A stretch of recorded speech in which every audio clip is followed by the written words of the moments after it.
Տնտեսություն Հայաստան, Գեգամ Հակոբյան, խնդրեմ, հիմա մեր ռեգիոնը Հայաստան, տնտեսություն, Ամերիկա,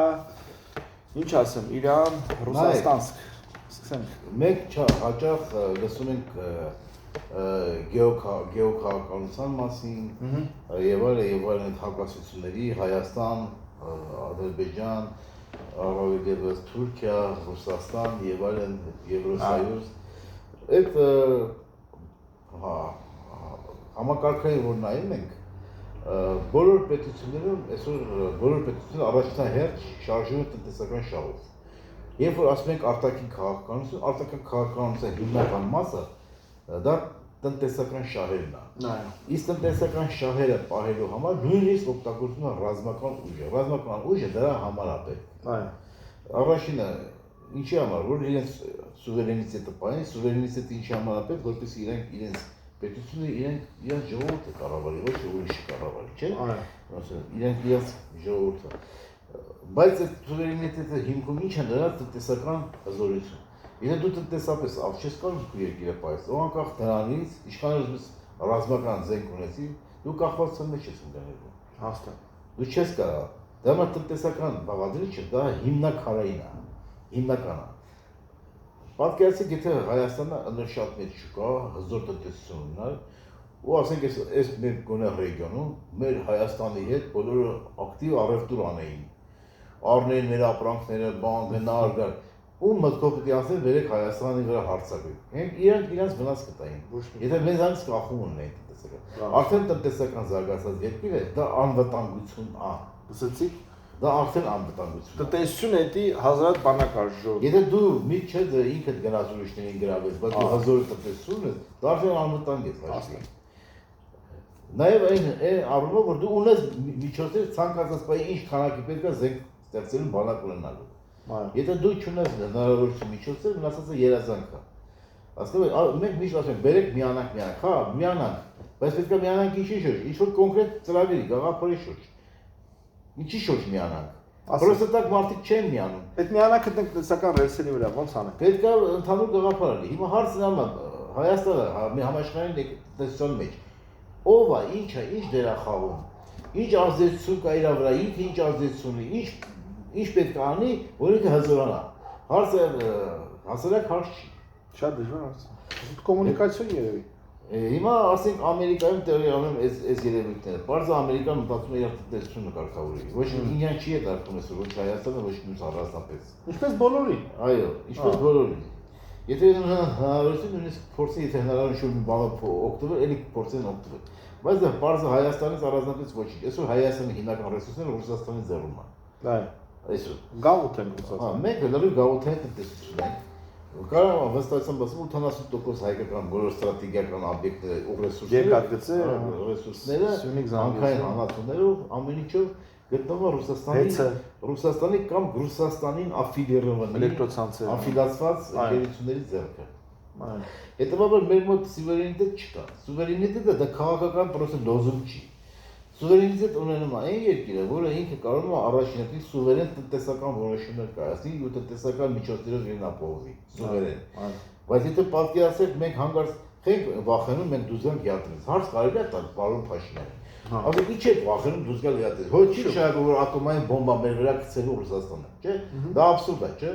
Նույնիսկ Ուկրաինայի վրա չի գցում։ Հա։ Մենք սահման չունենք, ինչ ենք վախենալու, օդով ինչա պետք է դեսանտ ուղարկի, 30-40 հազար ամիս բանակ ունենք, այսօր մեր պահոստային ֆոնդը, որ կարող մոբիլիզացնենք 100,000։ Այդ Ռուսաստանը ինչքան մարդ պետք է օդով բերի, որ կարողանա մեզ։ Վերջեջը հակաօդային ուժեր կա, բան կա,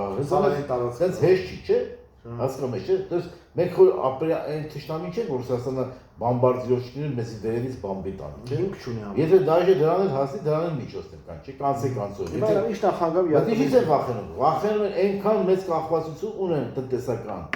որ այդ իմաստով իրանց դրածո աֆիլիրային ընկերություններ, որ բանկերի 80%-ը ռուսական կապիտալ է, որ հանքերի 80%-ը իրանցն է, որ ջուրը իրանցն է, որ երկաթուղին իրանցն է։ Ջուրը վիոլային է, ժողովուրդը կասի, բայց ֆրանսիացիներին։ Դե դեսեք, դա Farmana Viola բրենդը, լսում եք։ Farmana Viola բրենդը դա ֆրանսիական է, որը ունի ռեգիոնալ կենտրոն։ Ռեգիոնալ կենտրոնը գտնվում է Մոսկվայում։ Մոսկվայում ժողով։ Եվ հենց նա տեսեք Վիոլայի կամպանիայում ովքեր են աշխատում, ֆրանսիացիներ են աշխատում։ Չէ։ Դե անունը ֆրանսիական է, բայց չի նշանակում, որ այնտեղ չկան այն մարդիկ, որոնք մեզ կարող է վնաս կան, որպեսզի կամ հրամանցնան ինչ պետք է անել։ Սաբոտաժ։ Այո։ Ես չեմ վստահ չեմ, որ մեր կառավարությունը կարգավորում է ու հստակ կառավարում այդ process-ները։ Եվ նույնիսկ վստահ չեմ մեր կառավարությունը ինչ է անում, ինչի համար անում, ում համար անում, ում շահերն է պաշտպանում։ Լիքը հարցեր կան այստեղ։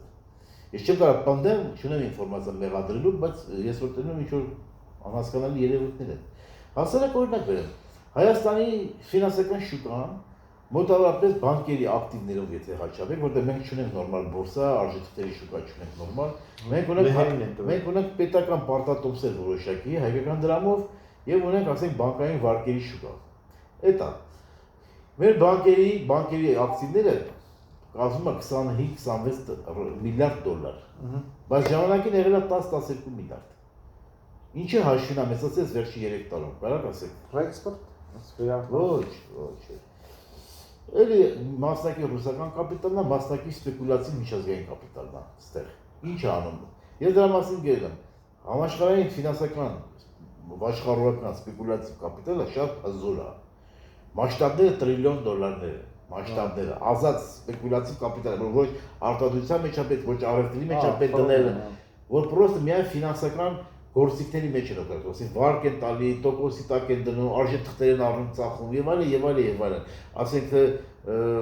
արտարժույթի մեջ են դնում կուրսային խաղերի վրա, չեմ ասում բիտկոիններ,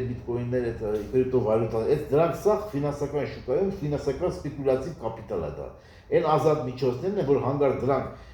այդ համակարգը հանես, այդ փողը լցվի սպառողական շուկա ռեալ, միանգամից 100-200% ինֆլյացիա կբերի։ Պատկերացրեք, այդ մասշտաբի է ինքը սպեկուլյատիվ կապիտալը։ Դա ատոմային բոմբ է, իր էությամբ։ Եվ նա սարանչաների պես, սարանչան գիտեք, չէ՞ որ կանաչի տենում են ու հասնում են ուտում են։ Դա սարանչայի ֆունկցիա է կատարում։ Դա միշտ միգրացիա կա,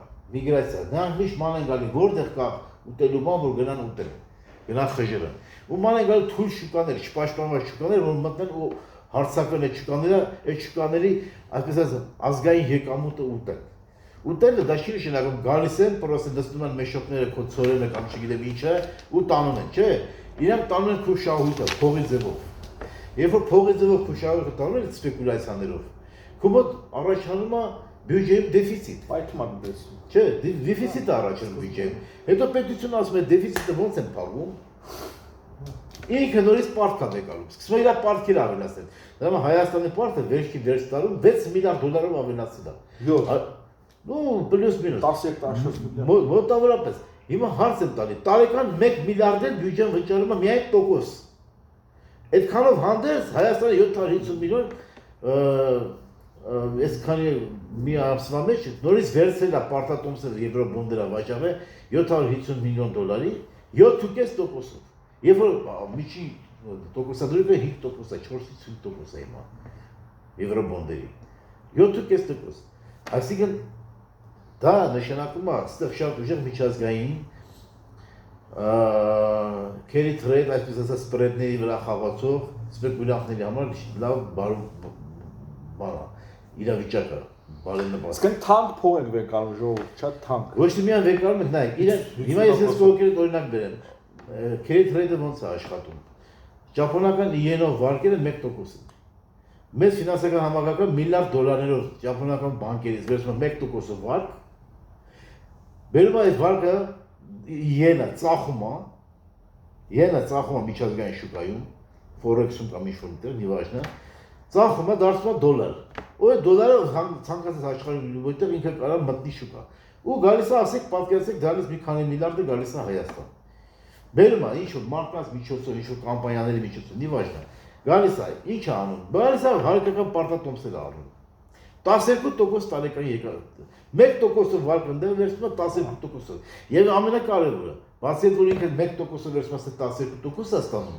Ինքը դա էլ հանդեր, երբ որ ինքը վալյուտան ստե վաճառում է դրամով, որպեսզի առնի այդ պարտատոմսը, ինքը գցում է վալյուտայի կուրսը։ Դա համար մեր դոլարի կուրսը 23 թվականից, 22 թվականից իջելա 520-եր, 540-եր, իջելա 370։ Ու հասկանում եք, էդի առանց մեծ հոսքերի հնարավոր չի տենց իշտի կուրսը։ Լսեցիք, գնացածը հաջորդիվ։ Մտածեք դրա մասին։